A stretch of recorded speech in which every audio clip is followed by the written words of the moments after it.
The night was silent, save for the faint rustle of the wind through the frost-laden branches outside the window. Within a cozy living room, a fire, now dimmed to a soft bed of glowing embers, cast a warm glow across the hearth.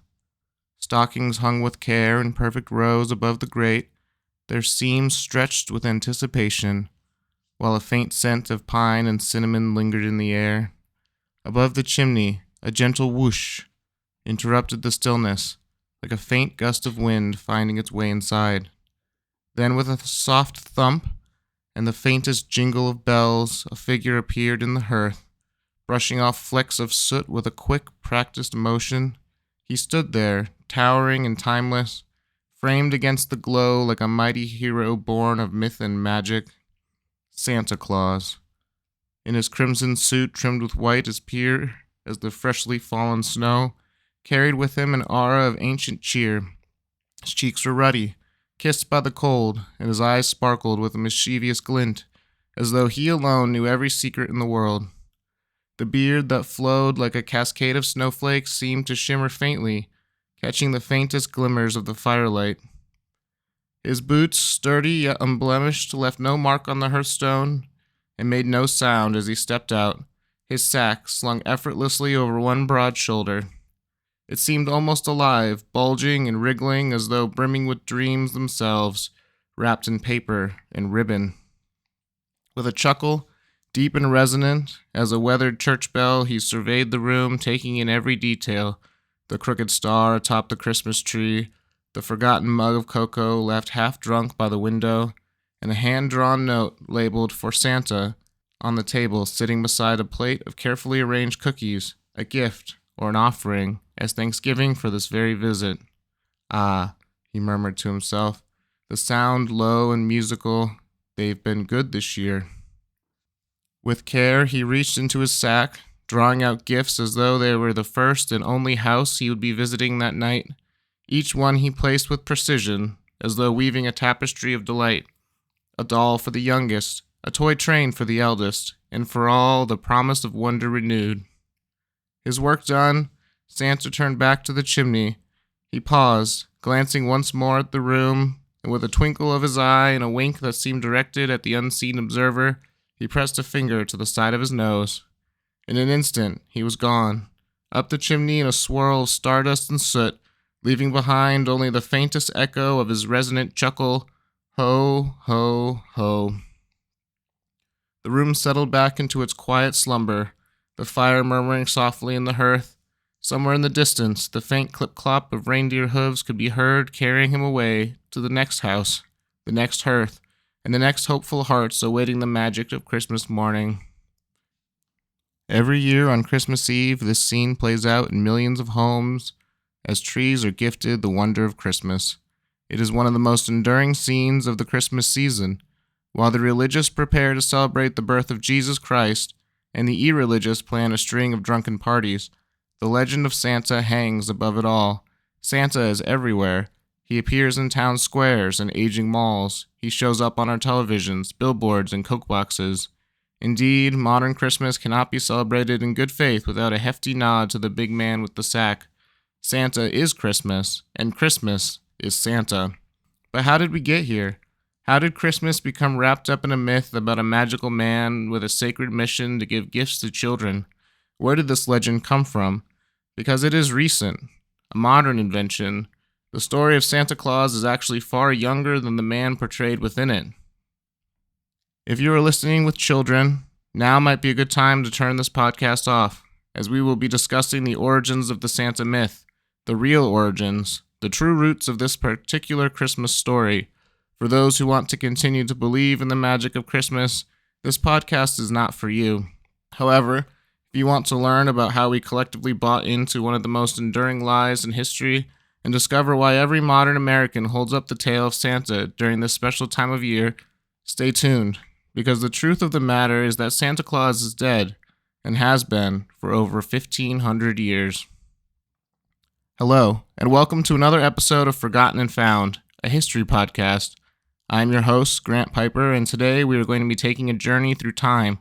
Our tale begins in the 3rd century and will take us all the way to our present age. In order to understand the legend of Santa, we first have to understand the legend of St. Nicholas. St. Nicholas was not a magic man, but a regular man who was prone to miracles. He was holy, generous, and devout. Long before Santa made his way into the zeitgeist of Christmas, St. Nicholas was on the hearts and minds of people throughout Christendom. It is St. Nicholas who gave birth to the idea and person of Santa Claus. St. Nicholas is so revered and wrapped in religious mysticism that his bones are still the subject of an annual ritual conducted in the hopes of squeezing holy manna from them in a seaside cathedral in Italy. The story of Santa is steeped in magic and legend, but the story of St. Nicholas is just as magical and far stranger even than a magical man with a stable of flying reindeer.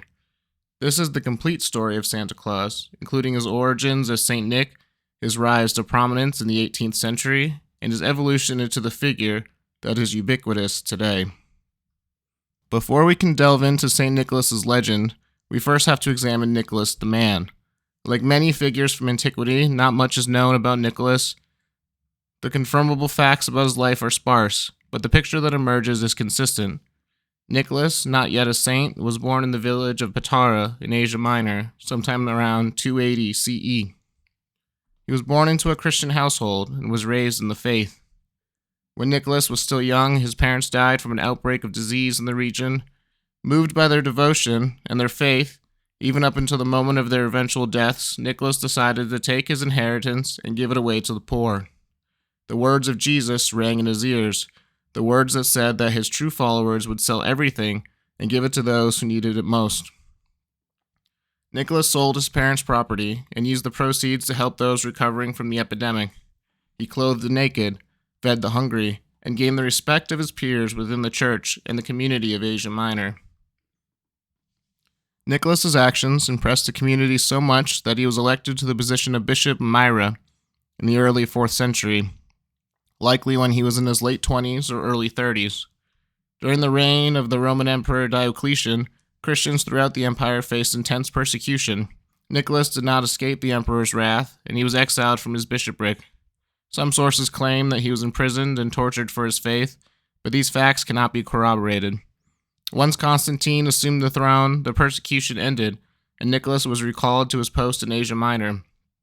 Then, in 325 CE, it is likely that Nicholas attended the legendary Council of Nicaea at the behest of Constantine. Nicholas died on December 6, 343, in Myra, and was buried there within his church. If that was the end of the story, Nicholas would be no different from the dozens of bishops and early Christian figures who persevered in the face of persecution and hardship, and then died. But that wasn't the end of his story.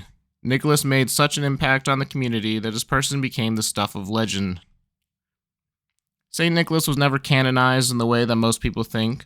At the time, there was no official process for making someone a saint. Saints during this era were made through popular legend and adoration. Nicholas had both. The legend of St. Nicholas begins with his generosity. Again, the details of his actual life are scarce, but it is likely that Nicholas was as generous and kind as he was portrayed. The first myth surrounding Nicholas's character concerns this generosity.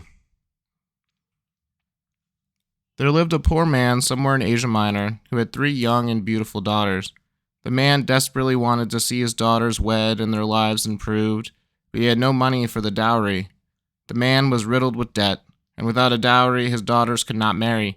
In his desperation, the man considered selling his daughters into slavery or prostitution in order to pay off the family debts. It was a tragic story, and one that would have been familiar to anyone living in poverty at the time. Nicholas heard of the sisters' plight and came and paid for their dowries, each one of them. Nicholas's generosity saved the women from a life of destitution, or worse. The story was a mainstay for fans of St. Nicholas, but it was not the only one that followed his person after death. Another stranger and more brutal tale speaks of 3 boys. The boys were mere children, and somehow fallen afoul of a deranged innkeeper as they traveled along the road. There were 2 versions of this particular tale. The first says that the man robbed and then murdered the boys, cut them into pieces, and hid their bodies in a pickle barrel. Then St. Nicholas was given a vision and a dream about the crime, and fell to his knees and prayed earnestly to God. and God heard Nicholas and raised the boys to life, restoring their bodies. The second version says that the man simply drowned the boys in a pickle barrel, one barrel for each boy. In this version, Nicholas comes across the inn where the boys are being kept in the barrels and descends into the cellar, where he bids the boys to rise out and return to life. The boys dutifully answer and climb out of the barrels, miraculously alive. Whichever version you choose, the fact is that St. Nicholas raised 3 boys from the dead. This story caused Nicholas to be associated with both children and drowning. Over the years, the stories were used as justification to make St. Nicholas the patron saint of both children and sailors. As the patron saint of children, St. Nicholas was called upon to protect them, and more tales were spun of Nicholas roaming the countryside, distributing gifts and money to poor children. This is one of the first instances of a Santa-esque story emerging from the legend of St. Nick. Sailors called upon St. Nick to protect them from drowning. If Nicholas could reverse the effects of drowning for 3 boys who had inhaled brine, he could help reverse the effects of sailors who inhaled water from the briny depths.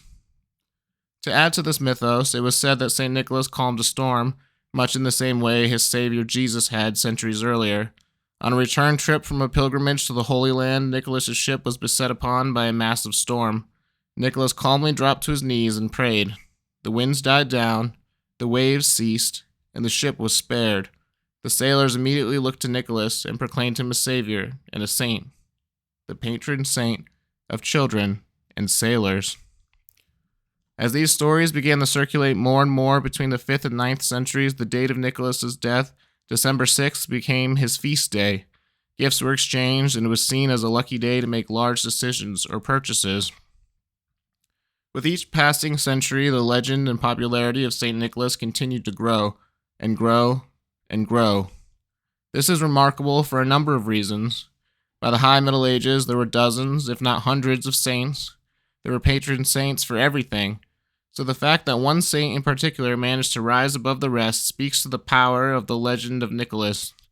The fact that a bishop from Asia Minor could capture the imagination in such a powerful way and continue to capture it speaks volumes.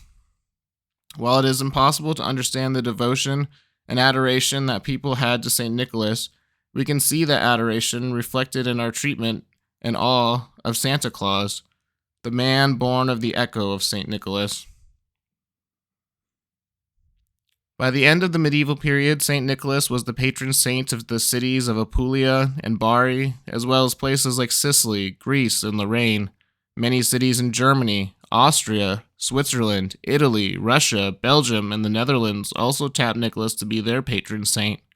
Like all popular saints in the medieval period, a fascination grew surrounding the relics connected to Nicholas, especially his bones. During medieval times, there was an obsession with the surviving parts of the Christian story. Every major cathedral and shrine seemingly held invaluable relics of the past. The tip of the spear that pierced Jesus, pieces of the true cross, the finger bones of St. Paul, a tooth from St. Peter, a hat worn by St. Stephen, a crosier held by St. Jerome. Today it is understood that many of these relics were forgeries in a bid to win recognition and prestige for individual shrines and pilgrimage sites. If any of the relics were real, they were lost in the muddle of fakes and fabrications. The important thing was that the average Christian believed that these relics were real, which only added to the mythos of the Bible and the stories contained within. Relics were seen as having miraculous powers. Possessing or even touching specific relics could offer visions, guidance, healing, and the ability to perform miracles.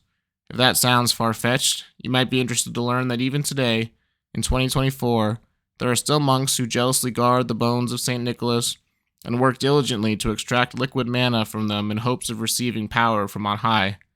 During a ritual that seems to come straight from the 13th century, special members of the clergy tap the sarcophagus of St. Nicholas and withdraw a vial of special liquid that seemingly weeps from his bones. Some mistakenly believe that this ritual takes place on December 6th, the feast day of St. Nicholas, but it actually takes place on May 9th, during the Feast of the Translation.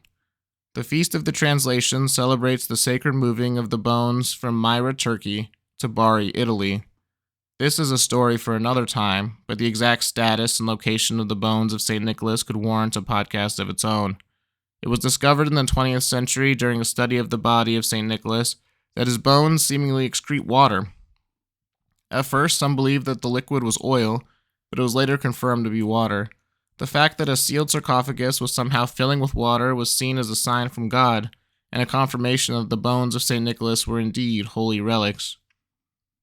Experts believe that the water is somehow entering the sarcophagus due to its location near the sea. The bones of St. Nicholas are buried beneath a cathedral in Bari, which lies on a small peninsula surrounded by water and just 2 blocks from the seawall. The catacombs beneath the church are below sea level, and it is not inconceivable to think that the water is permeating the porous marble and entering the tomb in minute amounts. To scientists, the intrusion of water is alarming, as it will eventually degrade the bones beyond recognition, and they will disappear forever if they are not moved to a drier location. To those who believe in the power of St. Nicholas, the water is sacred. It is bottled and used in religious services, and is even sold in the shrine's gift shop. There is even an Amazon page for water taken from the bones of St. Nicholas, but no prices or availability are given. So even over 1,000 years later, people are still ogling over the relics of history's most popular saint, not named Peter or Paul. Despite the fact that the myth and person of St. Nicholas has been largely subsumed by Santa Claus, there is still respect and veneration for Nicholas, especially in the Catholic and Eastern Orthodox churches. But what does this have to do with Santa Claus? How do we get from St. Nicholas to Santa? In order to understand Santa, we first have to understand the breadth and depth of St. Nicholas's popularity across Europe, for Santa Claus originated in the Old World before coming to the New. St. Nicholas remained the most popular saint in Europe clear through the Middle Ages and into the Renaissance. Even after the Protestant Reformation, when the veneration of saints was no longer as popular or widespread as it once was, people still secretly and publicly made time to honor St. Nicholas. His feast day, on December 6th, quickly became associated with winter, with the end of fall and the start of the coldest months of the year. The legend of St. Nicholas was spread by sailors who made their way around the world, sharing stories of Nicholas's wonder and goodness. In each region, the story took on characteristics of the local people. In Scandinavia, St. Nicholas became adorned with heavy winter clothing and was often seen traveling with reindeer, a common form of transportation in the region at the time. In Britain, St. Nicholas merged with the figure of Father Christmas, an allegorical character who represented the spirit of the season. It was in England that the idea that Father Christmas, and later St. Nicholas, came into people's homes on Christmas Eve to deliver gifts was born. In Germany, Austria, and Switzerland, St. Nicholas was accompanied by Christkind, or Christkringle, meaning Christ's child. Christkind was an angelic figure who assisted in St. Nicholas's mission of generosity and miracles. And most importantly, in the Netherlands, the Dutch people continued to gather every year on December 6th to celebrate the story of Sint Niklaas, or Sinterklaas, a shortened form of Sint Niklaas. It is here, in the figure of Sinterklaas, that we find the earliest form of Santa Claus. The name originated in the Netherlands and made its way to America by way of New York, formerly known as New Amsterdam, a Dutch colony that was overtaken by the British. There is a reason why New York City is seen as the epicenter of American Christmas. It is here that modern Christmas got its start. Beginning in 1773, New York papers began documenting a curious annual ritual. Dutch families kept coming together on December 6th to commemorate the legend of Sinterklaas. These newspaper stories are the first interest in America in the legend of Sinterklaas. Interest in Sinterklaas, the Dutch version of St. Nicholas, grew exponentially. By 1809, St. Nicholas was being described as the patron saint of New York, another city conquered by the legend of St. Nick. Woodcuts and images began spreading through the city during the winter, depicting Sinterklaas. These images were already adorned with familiar Christmas images, including stockings, toys, and candied fruit. At first, there was no uniform description of the man who would become Santa. He was described as everything from a rascal with a blue tricorn hat and a red waistcoat with yellow stockings, to a man wearing a large, broad-brimmed hat and a huge pair of Flemish trunk hose. This new fascination with Sinterklaas had nothing to do with Christmas. Christmas was in a weird spot in the early 19th century. For many years, the holiday had been shunned and even banned by various religious sects. It was described as too pagan due to its proximity to the winter solstice, and it wasn't widely celebrated during the Renaissance period. In England, the status of Christmas became a bone that was chewed on by warring religious factions, leading it to fall out of popularity. But Christmas was about to make a big comeback, both in the Old World and the New World. As Christmas continued to return to prominence, people were eager to forge new traditions around the resurrected holiday. The birth of Santa Claus and its association with Christmas came from a poem which is still popular to this day. In 1822, Clement Clarke Moore, a minister, wrote an elaborate Christmas poem for his daughters entitled An Account of a Visit from St. Nicholas, more popularly known as "'Twas the Night Before Christmas." If you've ever heard this poem or even read it on Christmas Eve, you have participated in the ritual which birthed our modern image of Santa Claus. At first, Minister Moore was reluctant to publish this poem. It wasn't religious. It was silly. It was something that he made up to delight his daughters. But many people were drawn to its imagery. In fact, it is this imagery, which came largely from the mind of one man drawing on the traditions of the time, which forged our understanding of Santa Claus. Given the importance of the poem, it is fitting to read it in its entirety. "'Twas the night before Christmas, when all through the house not a creature was stirring, not even a mouse. The stockings were hung by the chimney with care, in hopes that St. Nicholas soon would be there. The children were nestled all snug in their beds, while visions of sugar plums danced in their heads. And Mamma in her kerchief and I in my cap had just settled our brains for a long winter's nap. When out on the lawn there rose such a clatter, I sprang from my bed to see what was the matter. Away to the window I flew like a flash, tore open the shutters, and threw up the sash. The moon on the breast of the new-fallen snow gave a luster of midday to objects below, when what to my wondering eyes did appear but a miniature sleigh and 8 tiny reindeer. With a little old driver so lively and quick, I knew in that moment he must be St. Nick. More rapid than eagles his coursers they came, and he whistled and shouted and called them by name. Now Dasher, now Dancer, now Prancer and Vixen, on Comet, on Cupid, on Donder and Blitzen. To the top of the porch, to the top of the wall, now dash away, dash away, dash away all. As leaves that before the wild hurricane fly, when they meet with an obstacle, mount to the sky. So up to the housetop, the coursers they flew, with the sleigh full of toys and St. Nicholas too. And then in a twinkling I heard on the roof the prancing and pawing of each little hoof. As I drew in my head and was turning around, down the chimney St. Nicholas came with a bound.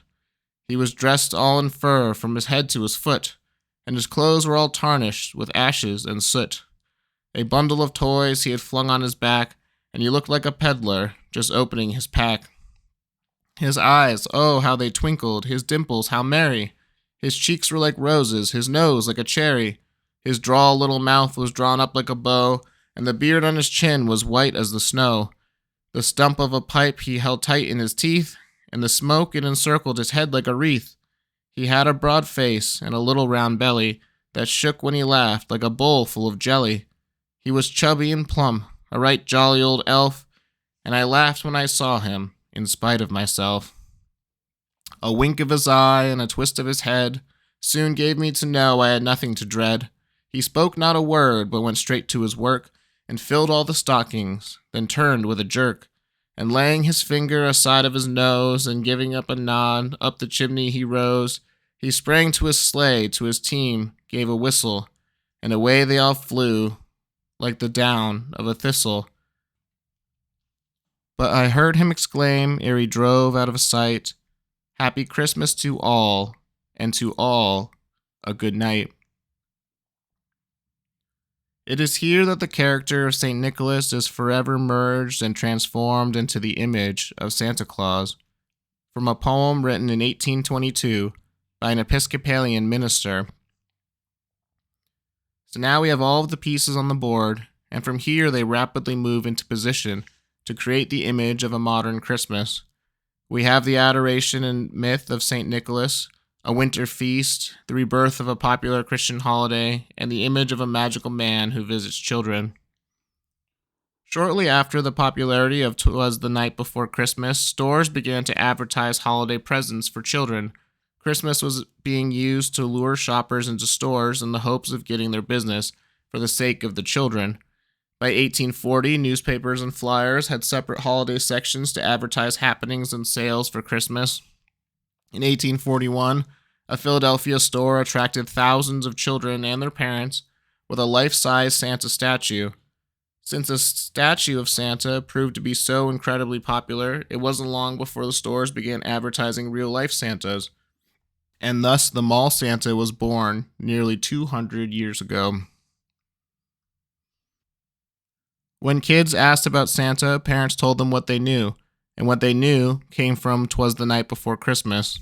He came down the chimney, he left gifts, he was accompanied by reindeer, he was magical, he was something to look forward to, and he came every year on Christmas Eve. From this point on, things move at an astounding clip. Once it became apparent that Santa was incredibly popular with children and was an effective way to generate holiday cheer and holiday sales, his figure became ubiquitous and became merged with the growing commercialization of Christmas. This commercialization began in the middle part of the 19th century and continues until this day. Santa was moved to the North Pole because it was remote and always snowy. It was also in close proximity to the reindeer which adorned Santa's sleigh, a piece of folklore that came over with the Scandinavian image of St. Nicholas. Santa began appearing in the popular periodical Harper's Weekly, as depicted by the artist Thomas Nast, who drew the man wearing a big red suit, or red robes. The color red was seen as the perfect pairing for advertising by Coca-Cola, who began using Santa imagery in the 1920s. Beginning in 1924, Santa started appearing in the Macy's Thanksgiving Day Parade, always coming in at the end to usher in the Christmas season and the shopping season. Be sure to stop into Macy's for all of the hottest gifts and deals. In this, Santa reprises his role as Father Christmas, the allegorical image of Christmas designed to spread cheer and stave off the cold. Then, in the 1920s and 30s, there was a gold mine of modern Christmas imagery. The period between 1920 and 1960 is a Christmas imagery renaissance, and it is from this period that we get all of our ideas and staples of modern Christmas and Santa Claus. In 1934, the song Santa Claus is Coming to Town was written, which enshrined the idea that Santa keeps lists of good and naughty children, and don't forget that he is checking his list not once, but twice, and always knows when you are sleeping and if you've been bad or good. In 1939, the most famous reindeer of all, Rudolph, was born at Montgomery Ward department store to drive traffic through the doors for holiday shopping. The story was turned into a book, which sold over 2 million copies in 1939 alone, only available at Montgomery Ward. When it was reprinted in 1946, it sold over 3 million copies. Christmas was popular, and it was big business. Santa continued to drive interest and sales wherever he went. With Christmas poetry and imagery on the rise, a slew of classic Christmas songs were written and composed in the 1940s and 1950s. It is this era where many of our most beloved songs come into existence. The 1940s saw songs like The Christmas Song, Let It Snow, Rudolph the Red-Nosed Reindeer, I'll Be Home for Christmas, and Baby It's Cold Outside hit radio receivers around the country. Then the 1950s saw songs like Silver Bells, Frosty the Snowman, Santa Baby, and Little Drummer Boy follow in quick succession. And thus, modern Christmas was born. The transformation of St. Nicholas into Santa Claus was complete. The 1950s and 60s saw the rise of suburbia, with people putting up lights and Christmas trees. Families after World War II and the Korean War wanted to give their children good Christmases and gifts and treats and decorations became popular everywhere. From that point, most of us are familiar with what happens next. Christmas became the biggest holiday on the calendar. It became commercialized, idolized, and popularized through continued exposure in movies, television, and song. In 1983, A Christmas Story hit theaters and was specifically designed to evoke memories and positive feelings about that previous golden age of Christmas. The movie still plays 24 hours a day on Christmas. Today, Americans spend $1,000 per year on average on gifts and spend a month listening to those classic Christmas songs on the radio. Many people decry the commercialization of Christmas and the sterilization of a popular folk holiday, and while it is seemingly impossible to discern how we got here today from a saint that was born in 280 CE, we did. The journey was a long one, and the story of Santa Claus, including his origins and how he became so popular, is a murky one. But when you dig into it, it is a fascinating tale. From miracles and myths, to songs and poems, from the Feast of St. Nicholas to the revival of Christmas, each one of our traditions today has roots stretching back centuries to a different time and a different place. It is stories like this which make history so fascinating. There is nothing in our daily lives that was not impacted in some way by history, and some of that history is ancient and mystical. And that is the story of the origins of Santa Claus, once a bishop, then a saint, venerated legend. Santa emerged from a stew of traditions, folklore, and good feelings, and eventually coalesced into the figure we all know and love today. That is history, once forgotten and now found. Hello, everybody. Merry Christmas and Happy Holidays. Thank you for listening to another episode of Forgotten and Found. If you want to check out more content by me, please visit grantpiperwriting.medium.com and consider supporting the program on Patreon. That link will be in the description below. This show normally debuts new episodes every Monday, but we will be taking a 2-week break for the holidays. We have family coming into town and we will not be able to produce a new show. We hope that you have an amazing holiday season and hope that you can now appreciate the richness of the Santa Claus myth. We will see you again on Monday, January 6th. Until then, be good, God bless, and have a happy new year.